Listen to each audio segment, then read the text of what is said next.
আসসালামু আলাইকুম। সবাই কেমন আছেন? আশা করি সবাই ভালো আছেন।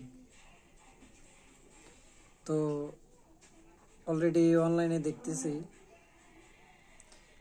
বাড়ি ভাড়া নির্ধারণ নিয়ে কিছু কথাবার্তা চলতেছে ঢাকাতে। উচ্চ আদালত পর্যায়ে চলে গেছে এই কথাবার্তা।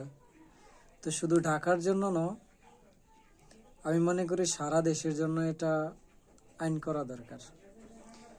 ঢাকা, চট্টগ্রাম, জীবন এবং অন্যান্য শহরগুলোতে এই আইন পাশ করানো হোক।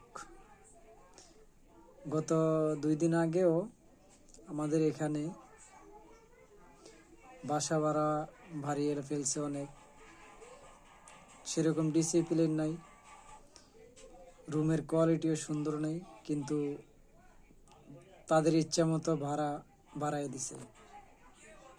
তো আমি মনে করি এটা সারা দেশে কোন জায়গায় বাড়ি ভাড়া কত হবে এটা নির্ধারণ করে দিলে ভাড়াটিয়ারা স্বস্তি পাবে। ধন্যবাদ সবাইকে।